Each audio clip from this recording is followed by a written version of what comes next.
December 4th, 1873. A ship is spotted drifting in the Atlantic. No distress flag. No one at the wheel.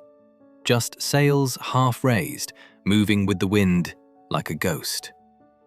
A crew boards her, expecting bodies, expecting blood, expecting something. What they find is worse. Nothing. No struggle, no damage, no note. 6 months of food still in the galley. The captain's wife's sewing machine, untouched. A spool of thread still sitting on top like she just stepped away for a second. 10 people were on that ship. None of them were ever seen again. This is the story of the Mary Celeste, and 150 years later, nobody can agree on what happened to her crew. Let's back up. The Mary Celeste wasn't some doomed ship with a bad reputation. She was a working brigantine, just under 300 tons, built in Nova Scotia. Nothing special, nothing cursed. She changed hands a few times, had some rough patches, every old ship does, but by 1872 she was solid enough that a man named Benjamin Briggs took command of her. Briggs wasn't reckless. He was a career sailor from a family of sailors. Careful, religious, the kind of captain who brought his wife and 2-year-old daughter on the voyage with him because he trusted the ship and trusted the sea. On November 7th, 1872, the Mary Celeste left New York Harbor. Destination: Genoa, Italy. Cargo: 1,701 barrels of raw alcohol. 7 crew, plus Briggs, his wife Sarah, and their daughter Sophia. 10 souls in total. 8 days later, a different ship, the Dei Gratia, left the same port, following roughly the same route. That ship's captain, David Morehouse, actually knew Briggs. They were friends. They dined together before both ships set sail. He had no idea that the next time he saw the Mary Celeste, he'd be the one finding her empty. December 4th. About 400 miles east of the Azores, the crew of the Dei Gratia spots a ship handling strangely. Sails aren't set right. She's yawing, drifting off course like nobody's steering. They get closer. They call out. Nothing.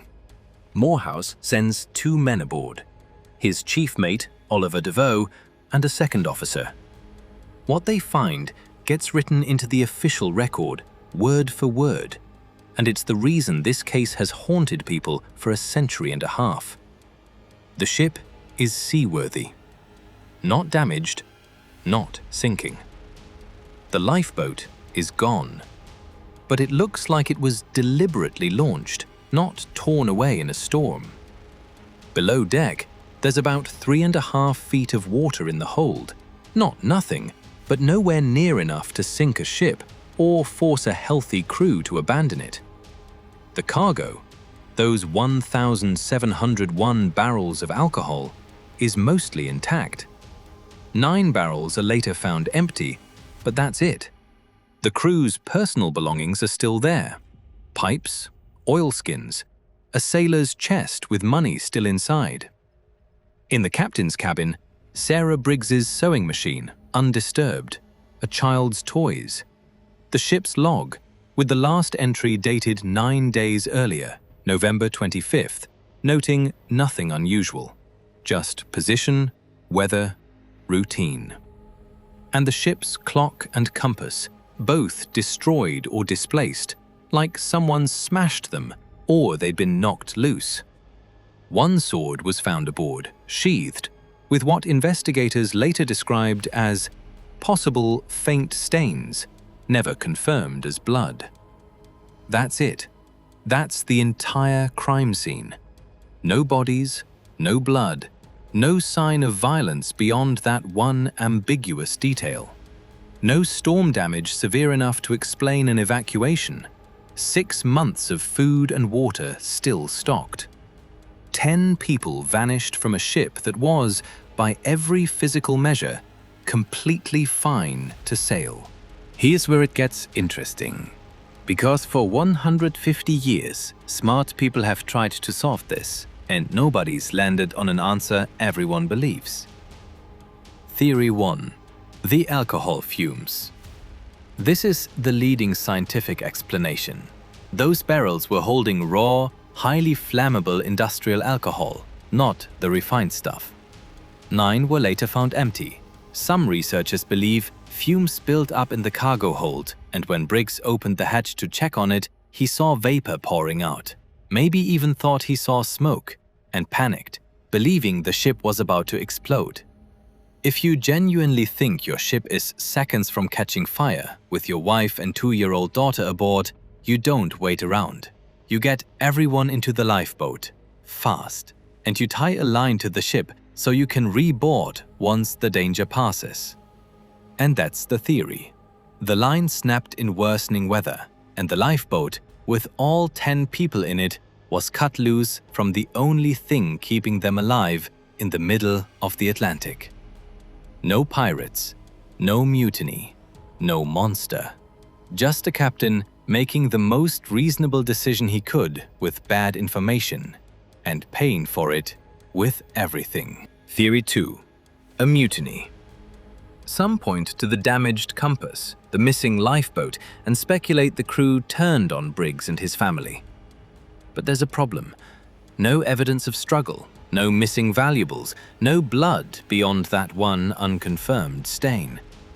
Most serious historians consider this the least likely explanation, not the most. Theory 3.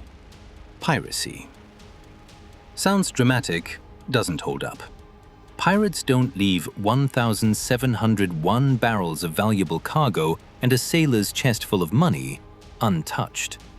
Whoever left that ship left in a hurry, and they weren't stealing anything.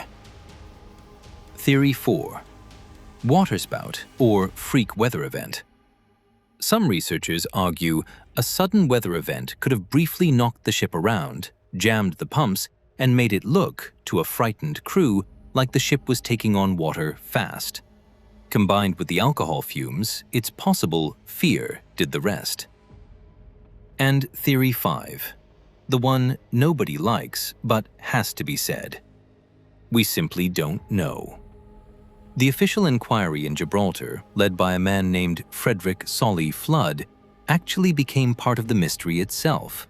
He was so convinced something criminal happened that he pushed hard for a murder or mutiny narrative, despite his own investigators finding no hard evidence of violence. His suspicion is a big reason the foul play version of this story took hold in the public imagination and never really let go. Here's what gets me about this story. It's not the mystery. Mysteries are everywhere. It's the sewing machine. Sarah Briggs sat down to sew something, and something made her get up and never come back. 2-year-old Sophia had toys on that ship. A crew of ordinary working men. Not criminals, not adventurers, just sailors doing a job, made some decision, together, fast, that ended with all of them gone. Whatever happened, it likely happened in minutes, not days. Minutes.